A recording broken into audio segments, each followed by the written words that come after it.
اعوذ باللہ من الشیطان الرجیم، بسم اللہ الرحمن الرحیم۔ السلام علیکم ناظرین، یہ صراط مستقیم کے حوالے سے آخری ایپیسوڈ آپ کے سامنے ہم پیش کر رہے ہیں۔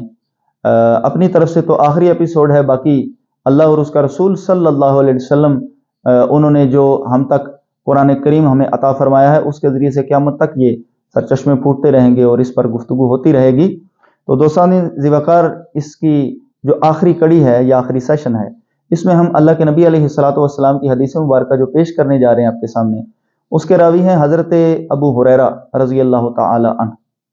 یہ وہ مبارک ہستی ہیں کہ جن سے آپ سے جو احادیث مبارکہ سننے والے تھے ان کی تعداد بھی 800 تک بتائی گئی ہے۔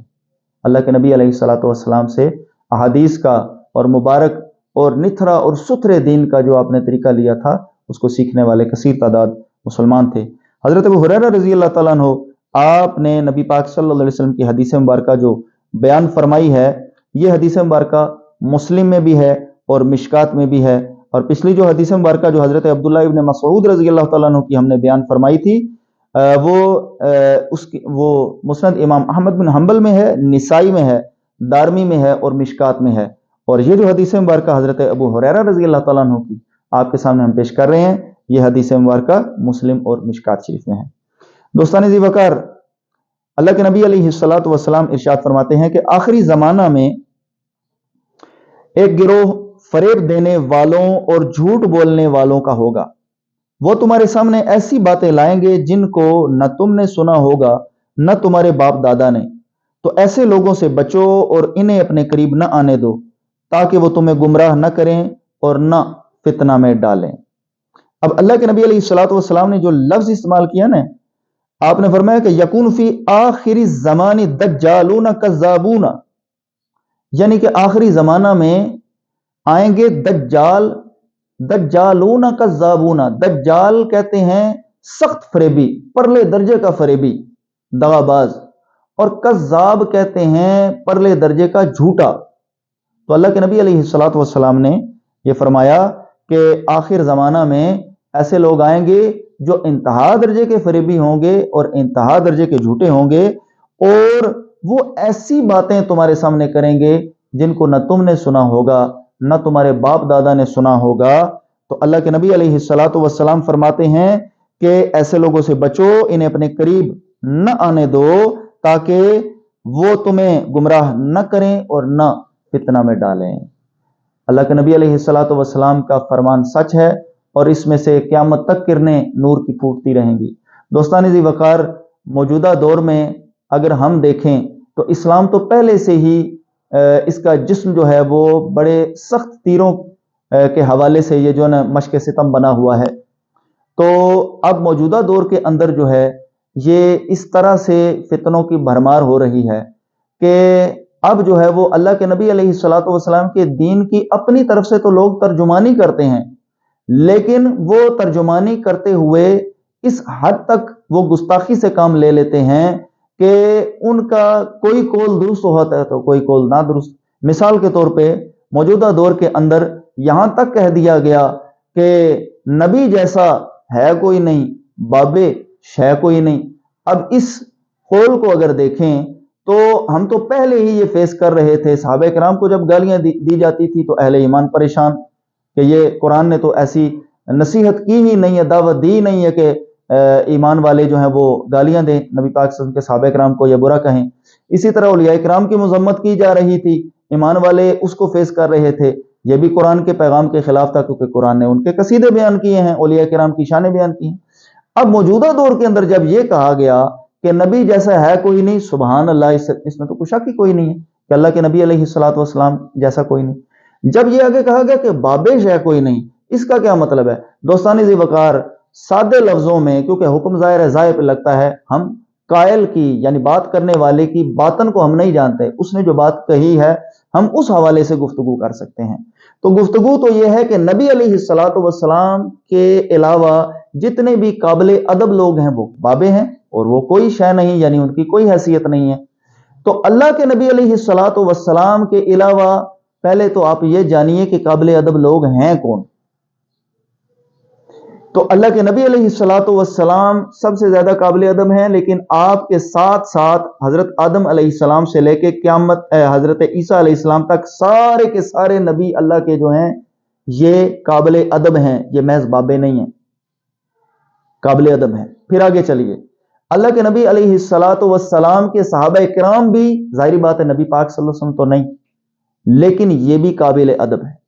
اللہ کے نبی علیہ الصلوۃ والسلام کے اہل بیت یہ بھی قابل ادب ہیں، کیونکہ قائل نے جو کہا ہے کہ نبی جیسا ہے کوئی نہیں بابے، یعنی نبی علیہ الصلوۃ والسلام کے علاوہ ہر قابل ادب جو ہے وہ بابے کی لسٹ میں آتا ہے اور قابل مذمت کی لسٹ میں آتا ہے۔ تو ہم اس قول کو آپ کے سامنے پیش کرتے ہیں کہ اللہ کے نبی علیہ الصلوۃ والسلام کے ساتھ ساتھ اللہ نے دیگر اہل محبت اور اللہ کے جو وفادار ہیں ان کے لیے بھی اللہ نے عزت کا ہی اعلان فرمایا ہے۔ دیکھیے قرآن کیا کہتا ہے، قرآن کہتا ہے وَلِلَّهِ الْعِزَّةُ وَلِرَسُولِهِ وَلِلْمُؤْمِنِينَ وَلَكِنَّ الْمُنَافِقِينَ لَا يَعْلَمُونَ۔ اللہ قرآن میں ارشاد فرماتا ہے کہ عزت ہے اللہ کے لیے، وَلِلَّهِ الْعِزَّةُ وَلِرَسُولِهِ، اور اس کے رسول صلی اللہ علیہ وسلم کے لیے عزت ہے، وَلِلْمُؤْمِنِينَ، اور اہل ایمان کے لیے عزت ہے، وَلَكِنَّ الْمُنَافِقِينَ لَا يَعْلَمُونَ، لیکن منافق اس بات کو جانتے نہیں ہیں۔ تو قرآن کریم بتاتا ہے کہ سب سے زیادہ عزت والا بلکہ عزت کا مالک وہ ہے اللہ تعالیٰ۔ پھر اللہ تعالیٰ نے عزت کس کو دی ہے؟ اپنے رسول صلی اللہ علیہ وسلم کو دی ہے، یا دیگر رسول جو ہیں وہ بھی سارے عزت والے ہیں، اور ولی رسول ہی، اس کے رسول صلی اللہ علیہ وسلم کے لیے عزت ہے، ولی المؤمنین، اور ایمان والے سارے کے سارے وہ بھی عزت والے ہیں۔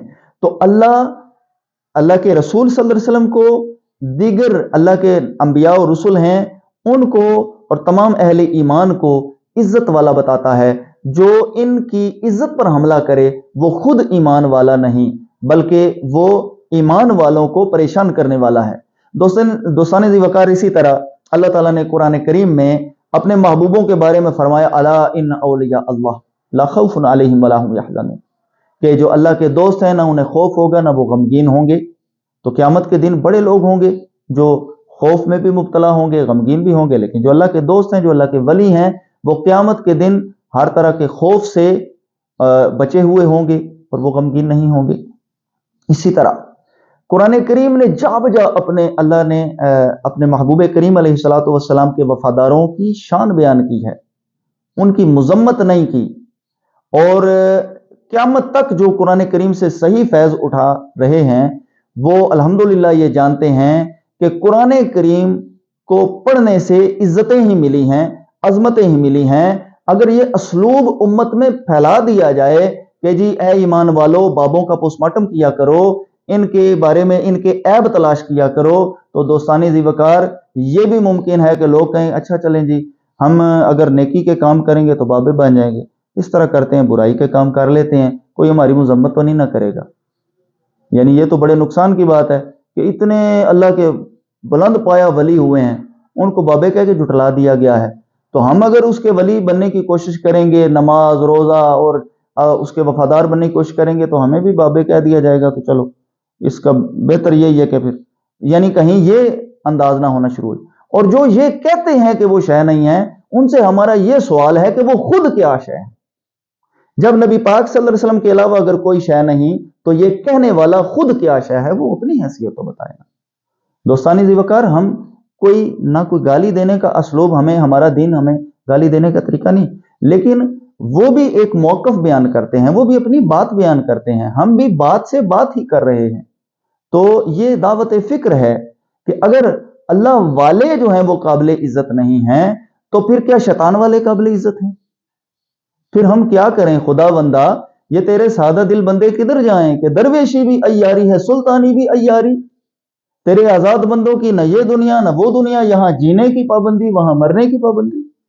تو دوستانی ذی وقار، گفتگو طویل نہ ہو، مجھے امید ہے کہ ہم اس گفتگو کو بھی آپ تک پہنچانے میں کسی حد تک اس کا جو مقصد ہے وہ کامیاب ہو گئے ہوں گے۔ اللہ تعالیٰ سے دعا ہے کہ اللہ تعالیٰ اپنے مبارک راستے مستقیم پر چلنے کی اور اسی پر چلتے ہوئے اپنے محبوبوں والے انجام کی دولت عطا فرمائے۔ آمین، صلی اللہ علیہ وسلم۔